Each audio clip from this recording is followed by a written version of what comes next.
So good morning, everyone. I thank the Brain Tumor Foundation of Canada for having me today.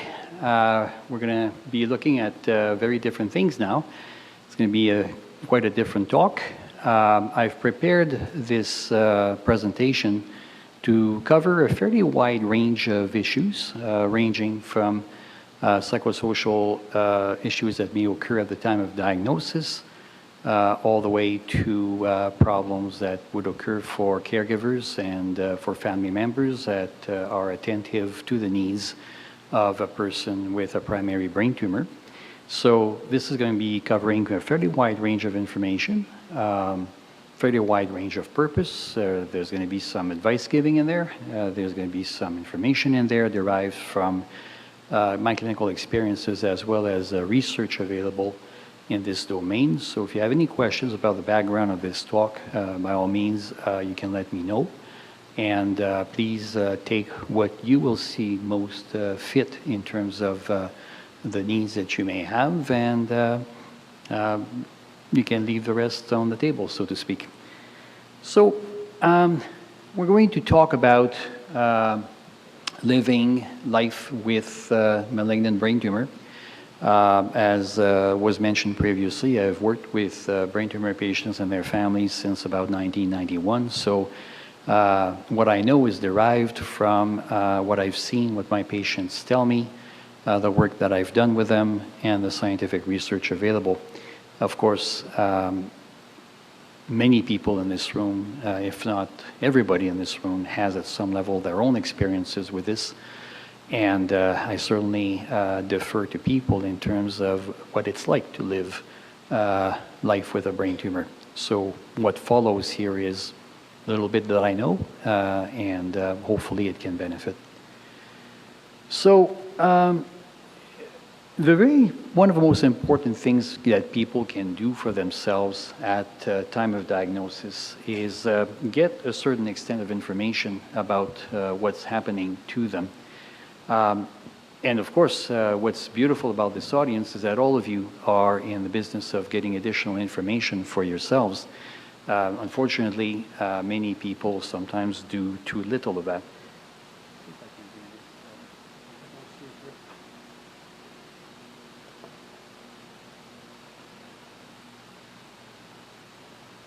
So most people understand fully that having to deal with a brain tumor involves a considerable amount of uncertainty. One of the important things that some people maybe neglect to do at the time when they're diagnosed with such a problem is to look at matters, for instance, related to finances and how people have already organized their lives in that regard. One of the best things that people can do early on is look at their general living situation, general personal issues, financial issues that may need some attention. It's a good time when to do that, even though the diagnosis, well, once I think someone has overcome a certain extent of shock after the diagnosis, so that this doesn't have to be done later, more at a rush and more in circumstances where people don't feel particularly comfortable or particularly in good capacity to attend to situations like that. Very important also for people to talk about this. Now, I remember I came a bit late this morning. Some of these issues were covered by the patient panel at the beginning. You know, different people have a different opinion about this. In my clinical experience as a psychologist, what I found is that people who try to keep the diagnosis too secretive, they try to keep it too much to themselves, or to the very close circle of a family, sometimes find themselves in more difficulties than they would like. Certainly, one has to be selective, one has to be careful in terms of how one presents information to other people in their environment. The idea that family and friends should know, I think, fundamental, if only for the next purpose here, which is to build your support system. how one tells people at work, or in the case of when there are children in the family, how you pass this information on to the school, for instance, can be a matter of personal decisions. My experience would show that while being selective, the more people know in the environment about what's going on, the better off people can help, and the better people can help the patients and the family adjust to the situation as they have it. So the idea here is to build up your support system. So I very much encourage my patients to, as best they can, continue what they used to do in order to obtain the best support possible. So keep in touch with the family, keep in touch with your friends. Join support groups, whether they would be support groups in your community. We have a brain tumor support group in Calgary, but there are online support groups that are also available. People may join a support group generally for people who have cancer if it seems suitable in their community. As best as possible, talk to your employer, talk to your colleagues, let them know what's going on, again, within limitations, within respectful limitations. Fact of the matter is, there are some things likely for people diagnosed with brain tumors that are going to change in terms of the ability to think, to organize themselves, to do the type of work that they used to do. Of course, in most cases, if not practically all cases, there will be a need to take time off work. So trying to fudge around that is obviously not going to work very well. So if you can, and if you wish to, one of the better things you can do for yourself is to enlist the assistance of professionals, be it, of course, your doctor, your family doctor, your oncologist, and other people that are on the neuro-oncology team in the area where you are. So if there's a psychologist there are social workers there, if you can get to know them, if you can get to know more about what they do, that's important, because those are kind of resources that you might need at a later time. Keep in touch with society, with organizations in your own community. Keep in touch with your church or with your community groups if that's part of your life. Many people ask me, what do I tell my children? Especially in the case of younger children. It's a very common question when people are diagnosed with this type of disease. It's not an easy question. It doesn't, for most people, this is not something that arises, how can I say, you don't necessarily imagine that from nowhere. Sometimes you need to ask for some opinions about this. There is information available about that. There are books available about that. Certainly for those in Calgary at the Tom Baker Cancer Center, you have a library where books are available and documentation is available to discuss that. But a few pointers that might be helpful. It's important for children to know what's happening, okay? If only because the imagination of a child is, in my experience, far more problematic than reality. Kids have a tendency to imagine all sorts of stuff. Now, for many of you, if not most of you in the audience, that diagnosis stage has mostly passed, or it's gone, and you're now dealing with things more directly. So those of you who have younger children have probably already spoken to them.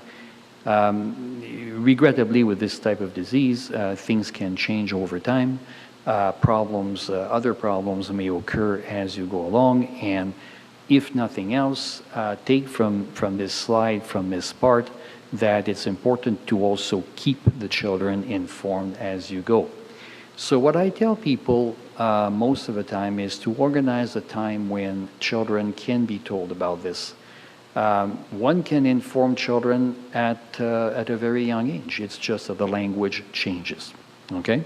For very young children, 3 years old, 4 years old, it might just be a matter of mommy or daddy or grandma or grandpa is sick, and they will have to be in hospital for a bit, and they will have to have help from doctors for a while.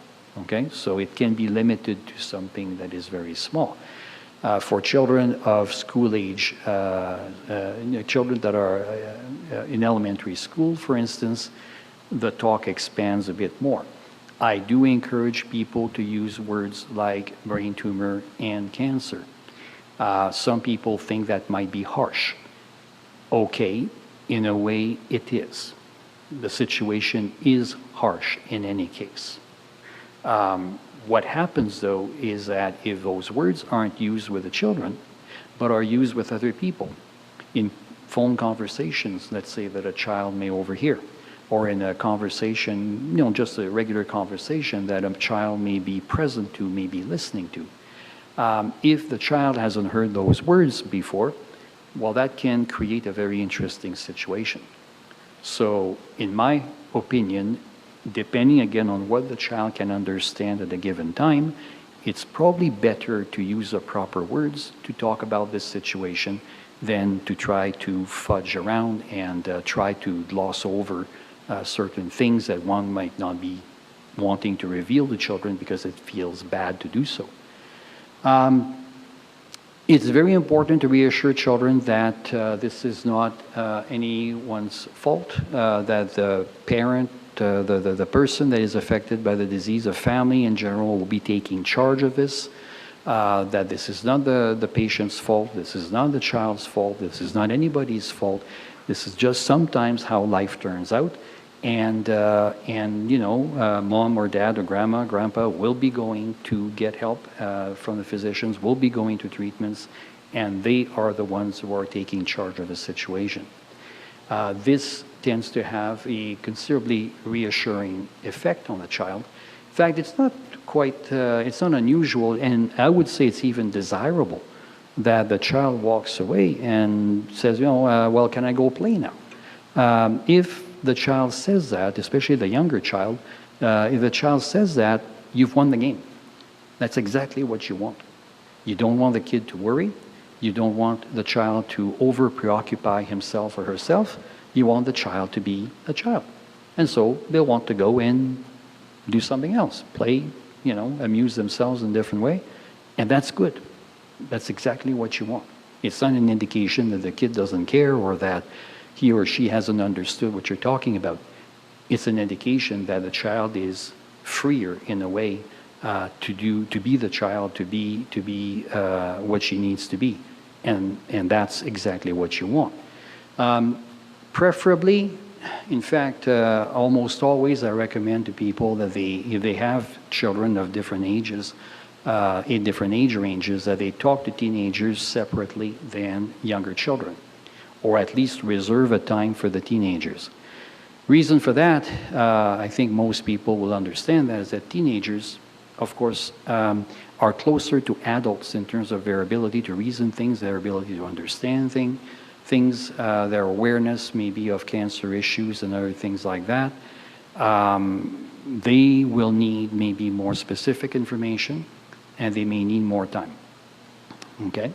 So probably important to, again, speak to different ages, different children, different ages at a level that they can understand. Of course, you need to expect the conversation to be emotional. How emotional is difficult to say. Of course, there may be tears. There may be tears on your side as well as the child's side. But again, that's part of the emotional sharing in the family. It's not necessarily what people want, but it may be what's necessary. And once that's done, hopefully it will be done for a while. It liberates everyone, it frees up everyone to talk about other things, to move on to other things, for the patient and the family to move on and focus on cancer treatment, and for the child to focus on being a child. So once we get over that hump, so to speak, we can continue what I would think and what I've seen in most cases to be a more normal life.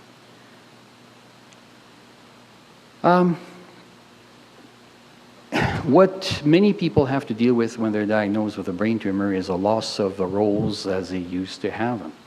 So you may not be able to do the kinds of things that you used to do in the past, or at least not quite in the same manner. You might find it difficult to be the type of parent that you used to be, again, depending on what limitations a brain tumor may impose upon you. You might find it difficult to be the kind of spouse, the kind of wife or husband that you used to be, again, depending on the position you find yourself in, and depending also on the stage of the disease you might be battling. Some activities that used to be fun and encouraging and good in terms of work or leisure time, well, that may have to change as well. And I think many people have talked of the fatigue that one experiences when being treated, particularly for a brain tumor, and after the treatments. We'll talk about that a little bit in a few minutes here. That will, of course, impose its own limitations. For many people, what really irks them, and it's quite understandable, particularly in a city like Calgary, is the limitations on driving that may occur for a period of time. Many cities in Canada, I will say Calgary in particular, since this is where I live, are not always well set for commuting easily. The transit systems are not always as efficacious as we'd like them to be. And so not being able to drive can be an irksome limitation. And if, of course, one lives in a rural area, well, that complicates life even more. So going to work also presents a problem. That's been mentioned before. That can make for changes in one's income, and again, further adaptations in that regard. Other psychosocial problems, and maybe some of the psychosocial problems that I deal with the most often. Nearly everyone who's diagnosed and treated for primary brain tumor will end up with cognitive difficulties. So memory problems, language problems, other issues, other brain functions, brain function issues. Again, as I was mentioning when we had questions sort of approaching this subject during the expert panel, there's been progress in terms of rehabilitation for these types of difficulties. There was a time when people were diagnosed with brain tumors where we talked about that a lot less. Now we consider it considerably more. Certainly in Calgary, a larger number of patients with brain tumors are now referred for rehabilitation. And we have good evidence to show that even when someone has a more limited lifespan, rehabilitation can be very helpful in terms of improving quality of life. We have in Calgary community clinics as well as clinics specifically at the Foothills Hospital, the Foothills Medical Center, where we have speech therapists that can work with language problems. You have occupational therapists that can help with activities of daily living. The work that I do as a psychologist working with families and patients can also be understood as falling under the area of rehabilitation in terms of, again, helping people improve their quality of life. So this is something that I encourage people to consider much more attentively and to discuss more specifically with their physicians, even though you might have been given news that are not precisely encouraging in terms of life expectancy and stuff like that. That does not exclude the possibility that a form of rehabilitation and the extent of rehabilitation may be helpful to you. So I think this is important to discuss with the medical people. For many people, brain tumor includes physical limitations, and again, rehabilitation, especially with physiotherapists, occupational therapists, can help with that. About 29 to 40% of people diagnosed with primary brain tumors will experience depression, anxiety, or both. And so we'll talk about that a little more. Hopefully the slides for this kind of talk are available or can be made available in one manner or another by the Brain Tumor Foundation. I'll get to that in a second here because I list the symptoms for anxiety and for depression. If you recognize some aspects of your behavior as falling in those categories, it might actually be very helpful to look at that. This was part of my early research back in the 2000s in terms of looking at brain tumor patients and the caregivers as well. Some research that we did, particularly with a student of mine, well, a couple of students as well, and that we presented in various forums in Canada, shows that for caregivers, depression and anxiety can also be quite high. When we look at the quality of life of people who are caregivers to brain tumor patients, what we realize is that for some of these people describe their quality of life as being more problematic than people who are giving care to patients who are in palliative conditions. Okay? It can be, for some people, more difficult to take care of someone with a brain tumor than it can be to provide care to someone in palliative condition. This is not a small thing.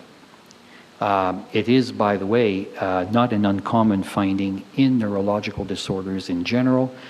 People who give care to people who have strokes, ALS, advanced stages of MS, and other problems like that also find themselves confronted with very similar situations. People also who give care to those who have Alzheimer's disease report similar situations where, you know, the stress and the difficulties pile up on the caregiver. So this is an important area to consider. Fatigue is a ubiquitous problem. It's generalized. I would dare say that about 100% of people who undergo treatment for a primary brain tumor, radiation, chemotherapy, and the like, are going to find themselves very, very tired. Certainly, when I came, you know, the patient panel was still in discussion, and I remember certainly people mentioning that. So this is probably no news to most of you. The big question is, what does one do about stuff like that? So we'll look at that in a few minutes here. A phenomenon that is not discussed very often, but I think deserves a degree of attention, is what we call clinical apathy. I'm not sure how much that expression would be new to people in the audience, but it's not an unusual problem in people who have neurological disorders, which of course include primary brain tumors.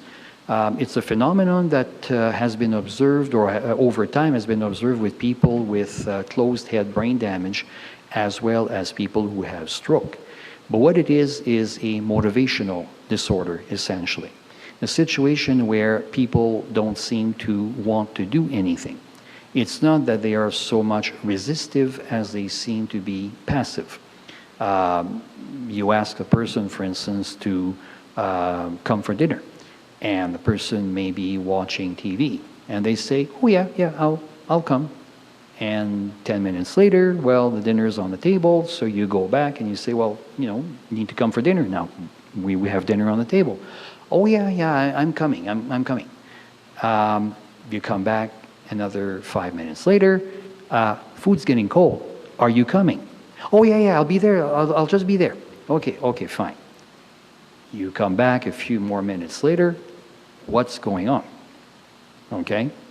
What's going on is that the person, if we want to use a car analogy, you know, a good analogy for the guys, is that the person seems to have difficulty engaging the transmission.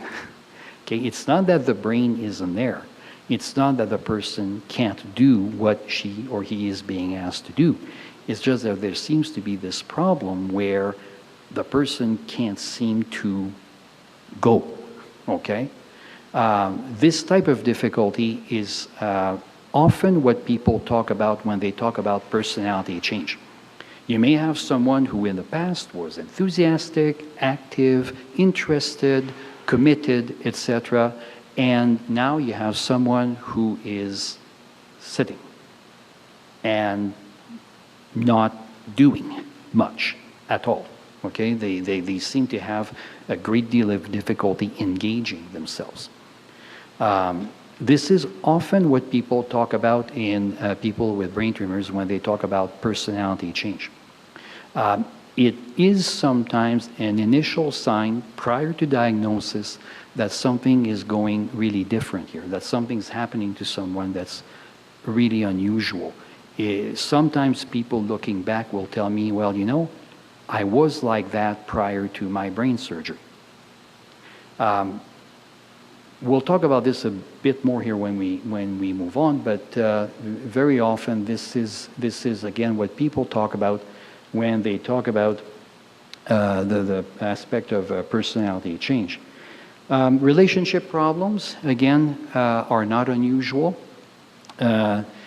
With regards to relationships and cancer in general, brain tumors in particular, of course, there are many aspects of what's happening here that's going to change a relationship between the patient and a spouse or a family. Again, what's been my clinical experience is that when relationships are going relatively well prior to diagnosis of a brain tumor, relationships tend to continue to go well with a level of adjustment, of course, as disease progresses. It's not to say that people can't run into difficulties. Part of the work that I do is help with the difficulties that may occur at different times during the disease and try to help people with that. If relationships were not very good prior to the diagnosis, it's quite rare that a diagnosis of brain tumor particularly will help that. In the cases of people that tell me, well, cancer brought us closer together, what research shows, as well as my clinical experience, is that there was a good foundation to the relationship prior to what was happening. I mean, every marriage, every family relationship goes through its ups and downs. A diagnosis like this can occur at a time when people are not maybe doing as well as they would like in the relationship. But if the foundation of a relationship is solid, generally speaking, people pick up. And that's when I get people that tell me, well, cancer brought us closer together.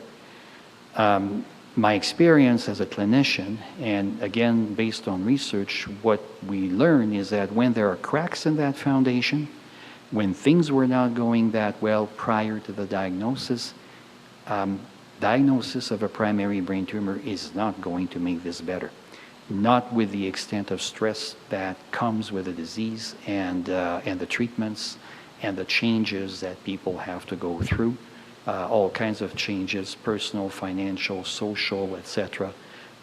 So this is where, in many cases, this is where it's a good time to get help, because hoping that things are somehow going to get better over time, it's not going to happen that way. Okay, most of the time that's what I see. So it's something to think about very carefully. So. Fatigue, depression, and apathy. I mean, those three aspects here deserve a little bit of a specific consideration.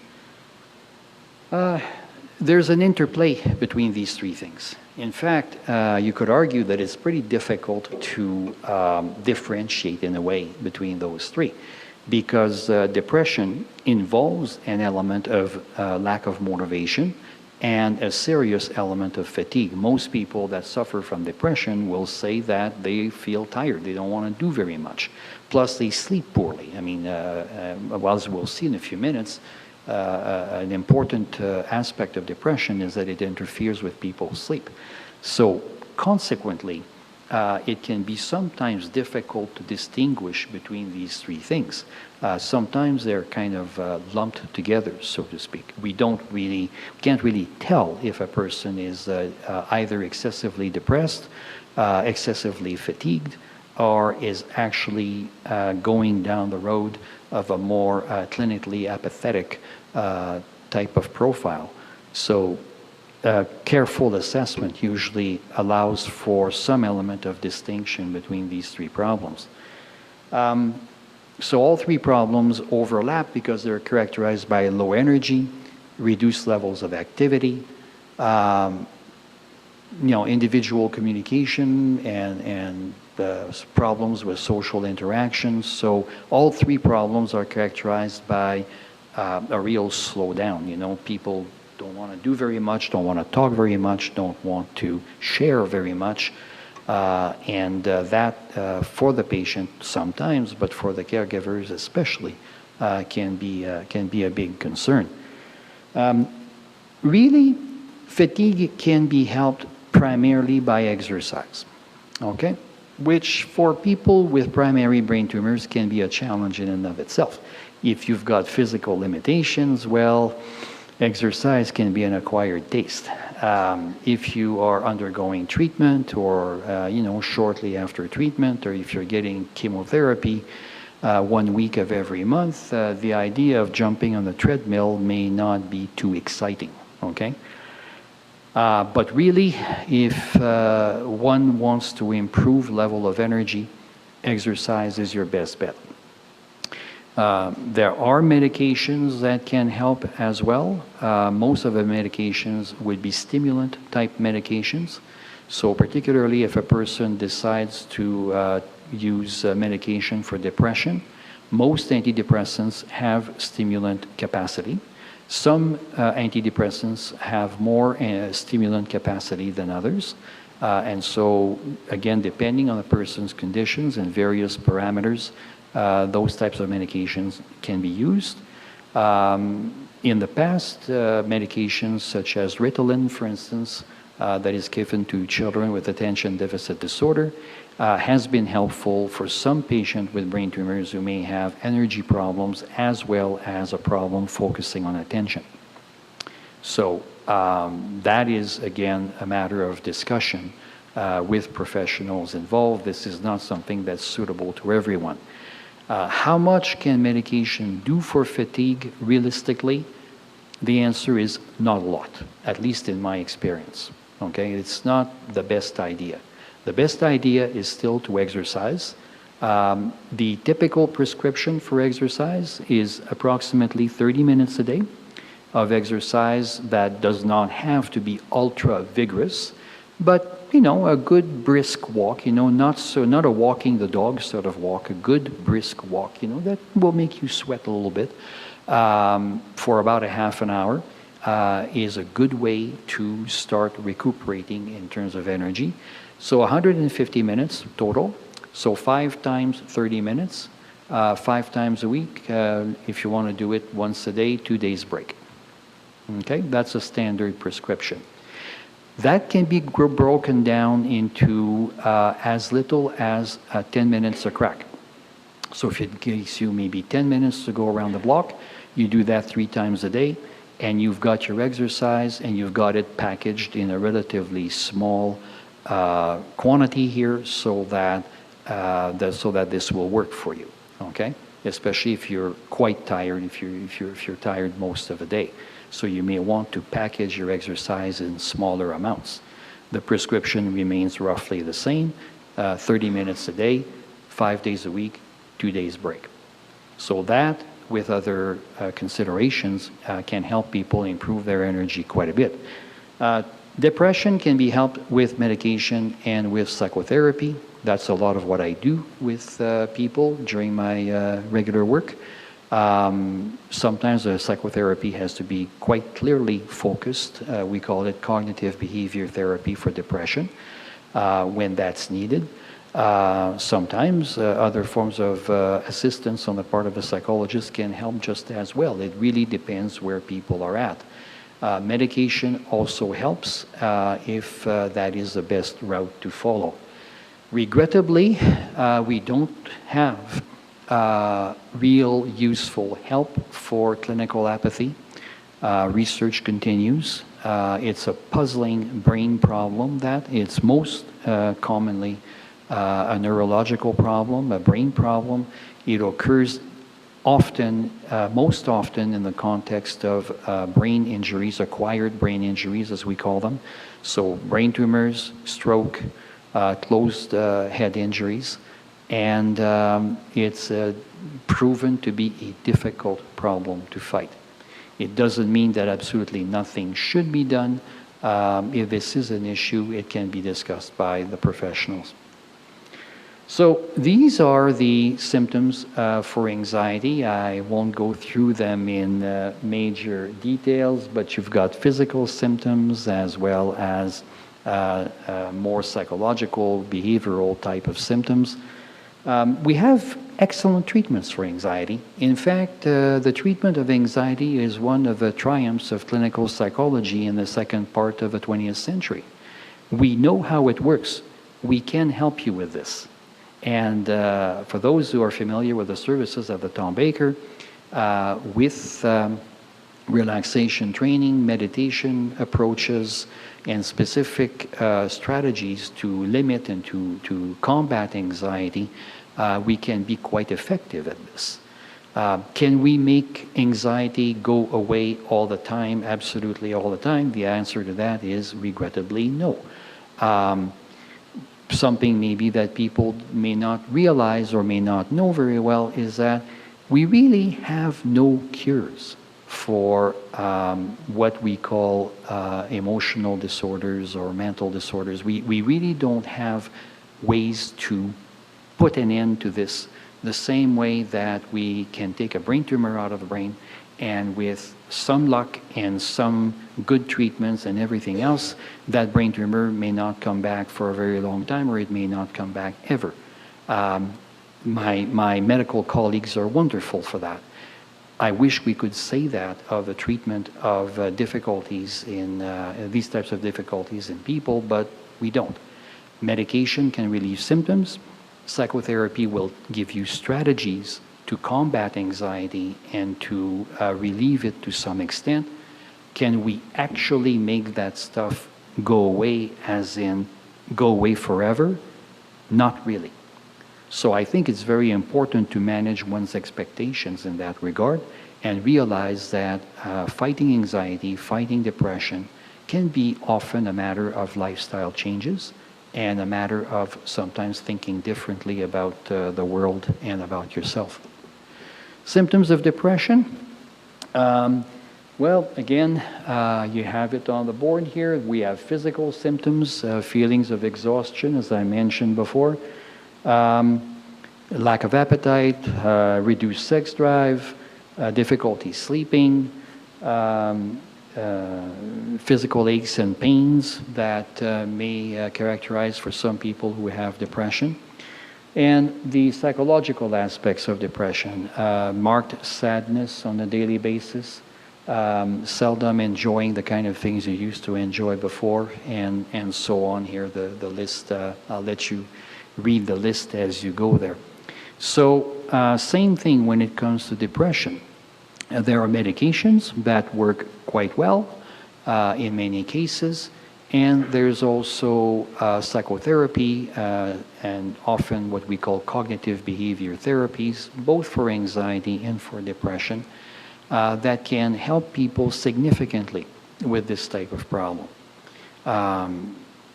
Again, for many people, dealing with depression, managing depression, especially if they've had depression prior to a diagnosis of a primary brain tumor, is a matter of often personal changes, changes in how you think about yourself, how you think about your future, how you deal with the demands of the world, and the lifestyle changes that may have to come with that. There's good treatments, but there's no magic, okay? It's a matter of persisting and working at it to the best of your ability. So some aspects of prevention in this. More information about a person's condition leads to more realistic insight about what you can do and cannot do. And this is where there's great usefulness to information days like today, to the talks of my predecessors here that explain how treatment works, that explain how diagnosis works, even down to the biochemistry and the molecular level. This is excellent information to have because it gives people a good idea, a better idea of what to expect and what they can, really realistically expect from this situation. Flexibility is a big advantage. So you may need to do things differently. You may need to recognize the things that you can do and the things that you can no longer do, and gain satisfaction from what you can do. Keep in mind, and I have patients, and it's part maybe of a constellation of depression. I have people who come to me, and it's in a way quite normal. When you're struggling with a primary brain tumor, they tell me that they feel useless, okay? And I try to work with my patients to point out that they're not useless. They're different, okay? There are still things that people can do that can be useful, that can be uplifting for themselves, for their family, and it's a matter of identifying what they can do. Running out of time? Okay. Prevention and help. Eat well. Exercise, as we've mentioned before. Ask for help from your family, from your friends, from professionals. They can do much for you, and you can do much for them. Going through this alone is particularly unwise. Other aspects of prevention. Try to pat yourself on the back for your accomplishments. If you can do things, do them. Learn strategies to deal with anxiety, with depression, and other difficulties that may occur in life. And also learn to recognize when you might find yourself in difficulties that were not there before or that are getting worse. And learn to hear what people tell you. For many people, feedback is not something we enjoy particularly, especially when it's not of a most positive nature. But sometimes people will come to you and say, look, things are not going well. Maybe it's good to do something about it. And if they do say that, you probably should. We've already talked a bit about role changes, so I'll skip over that to an extent. For both the patient and the spouses, the role changes are important. They have to be taken into consideration. There's a shift in duties and labor that have to occur. And again, the more people face that directly, the better off they're going to be. What else do we have? Looking after yourself. Looking after yourself not only as a patient, but also as a caregiver. Again, feedback from others here can be very important. If you get yourself into behaviors that are probably not the most responsible, either in terms of excessive use of alcohol or drugs, things like excessive shopping or mishandling of money, this is again information that is very important to you and may require attention. This little pyramid here is something that I value, and I will simply leave it for people to look at. This is for the caregivers, also to some extent for the patients. Please note that at the top of the pyramid is time for me. And especially for the caregivers, I'm not saying it's not important for the patients, but for people who provide care to a brain tumor patient, this is extremely important. You need to take time for yourself. You may feel guilty about that to a point, but you're going to feel a lot more guilty if you run out of gas and you run into serious difficulty in terms of taking care of a person you love. So keep that in mind as the main message here for that particular part. Okay, in terms of prevention and help, particularly for the caregiver, if you get into trouble, ask for help. Learn to count on other people's assistance, feedback, opinions in order to keep yourself in good shape. Look at the positive aspects of caregiving. Many caregivers find the opportunity to give care quite, in a way, uplifting. They feel blessed, they feel honored, they feel privileged. And, when you look at that, you can say to yourself, well, could that also be me? So I'll leave you on that. Thank you very much.